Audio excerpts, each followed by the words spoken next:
Hello, আসসালামু আলাইকুম। সবাই কেমন আছেন? আশা করি অনেক অনেক ভালো আছেন। আমিও আল্লাহর রহমতে প্রবাসে অনেক ভালো আছি। তো আজকে অনেক দিন পরে একটা ব্লগ নিয়ে আসলাম। ভাবলাম এখন থেকে টুকটাক আমার রান্নার ব্লগ, বাসার ব্লগ কিংবা শপিং করি সেই ব্লগ সব কিছু মিলানো আর কি আপনাদের সাথে শেয়ার করব আমার লাইফস্টাইলের। তো আজকে একটা মাছ নিয়ে আসছি নতুন, আমি কখনো খাইনি, তো আজকেই রান্না করতেছি। এই যে ছুরি মাছ, তো ওই যে লম্বা লম্বা ছুরি মাছগুলো এগুলো। তো প্রথম পেঁয়াজ কুচি দিলাম, এটা একদম আপনারা ভালো করে ব্রেস্তা টাইপের করে নেবেন, কারণ কাঁচা কাঁচা থাকলে ভালো লাগে না এই ছুরি মাছের বেলায়। তো আমি দেখতেই পাচ্ছেন পেঁয়াজ বেরেস্তার মতন ভাজি করে একটু কালো কালো করে পানি দিয়ে দিলাম। তারপর হালকা একটু আদা রসুন দিয়ে দিছিলাম। তারপর ধনে গুঁড়া, জিরা গুঁড়া, হলুদ এবং মরিচ, এই 4টা গুঁড়া দিয়ে দিলাম।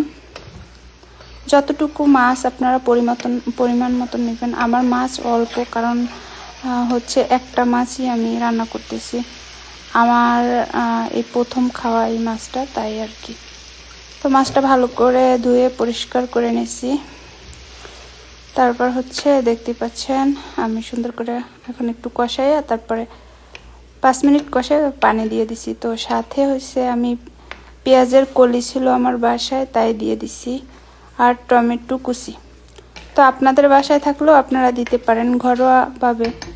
যদি ধনেপাতা থাকে আরও ভালো হয়। তো এটা উঠানোর আগে একটু ধনেপাতা দিলেও সুন্দর লাগে। তো আমার বাসায় ছিল না ধনেপাতা, তাই আমি দেইনি। কয়েকটা কাঁচামরিচ দিয়ে দিবেন এটার ভিতরে, তাহলে খেতে দারুণ লাগে।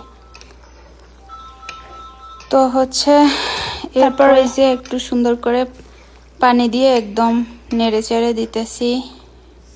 এই তো এখন আমি এটা ঢেকে দিব, ব্যাস হয়ে যাবে। আমার মাছ অল্প, তাই আমি অল্পই মশলা দিয়ে রান্না করে ফেলছি। আর সাথে ছিল মুরগির মাংস, তো আমি লেগ পিস আর কয়েকটা মাংস আর কি। তো লেগ পিসগুলো কেটে, আমরা মানুষ অল্প, তো 2জন মানুষ, তো ওই জন্য আর কি অল্পই রান্না করি। বেশি করলে অপচয় ভালো না, আল্লাহ পছন্দ করে না।